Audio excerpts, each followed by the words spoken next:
मुंबई से अहम खबर के साथ, जहां आरबीआई ने रेपो रेट में 0.50% की कटौती कर दी है। अब रेपो रेट घटकर 5.50% हो चुका है। ईएमआई और महंगाई से अब कह सकते हैं बड़ी राहत मिलने जा रही है। भारतीय रिजर्व बैंक की मौद्रिक नीति समिति की द्विमासिक समीक्षा बैठक हाल ही में हुई है और इस बैठक के बाद आरबीआई के गवर्नर संजय मल्होत्रा ने फैसलों को लेकर बड़ा ऐलान कर दिया है। सबसे अहम और सबसे महत्वपूर्ण फैसला जो है वो रेपो रेट का है और यही वजह है कि आरबीआई ने 50 आधार अंकों की कटौती कर दी है। ये बाजार की उम्मीद से कहीं ज्यादा जताई जा रही है, तो बड़ी राहत कह सकते हैं। 0.50% की कटौती की गई है। अब 5.50% रेपो रेट घटकर हो चुका है। ईएमआई और महंगाई से थोड़ी राहत कह सकते हैं मिल जाएगी, जब 6% से घटकर हाल ही में 5.50% अब ये रह गया है।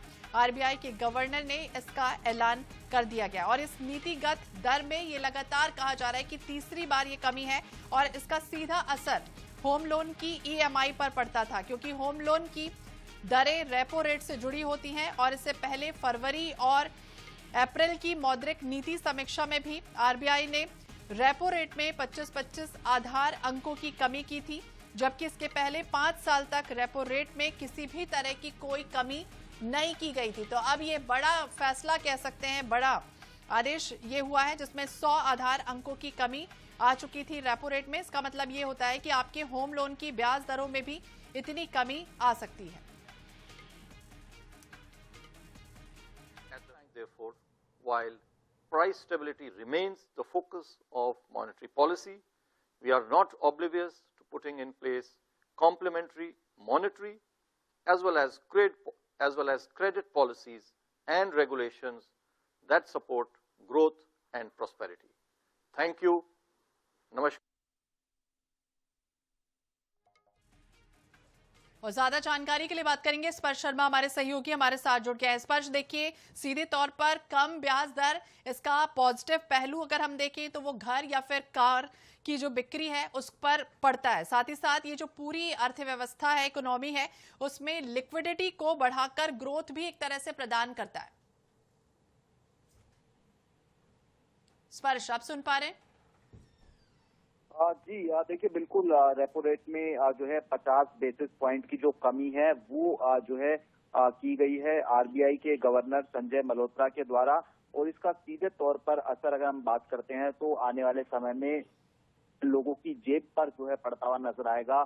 जिस तरीके से लोग जो है लोन्स लेते हैं तो उनकी जो ईएमआई है वो कहीं ना कहीं जो है कम होती हुई जो है नजर आएगी। अब अगर हम बात करते हैं तो 6% से घटकर 5.5 जो है 50% जो है फिलहाल ये जो है हो गई है। अगर हम बात करते हैं रेपो रेट की तो इसमें लगातार पिछले अगर समय से बात की जाए तो कटौती देखने को मिलती हुई जो है नजर आ रही है।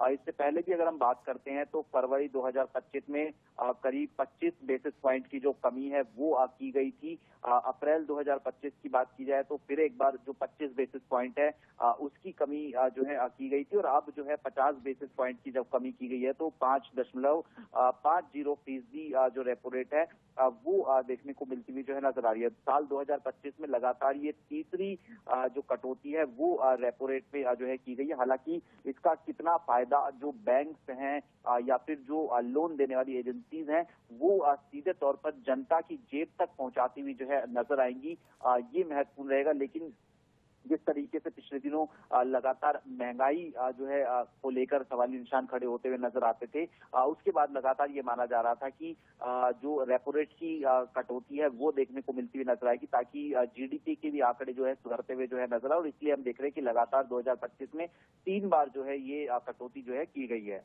तो बिल्कुल 3 बार कटौती की गई, और अगर सीधे आसान भाषा में समझें तो कर्ज धारक या फिर जो लोन लेने की योजना बना रहे हैं उनके लिए ये बड़ी राहत भरी खबर है। बहुत बहुत शुक्रिया स्पर्श जानकारी के लिए और बातचीत करने के लिए। तो आरबीआई ने अपनी मौद्रिक नीति समीक्षा यानी कि रेपो रेट में 50 आधार अंकों की कमी कर दी है और ये बाजार की उम्मीद से अधिक है, यानी रेपो रेट 6% से घटकर अब 5.50% रह गया है।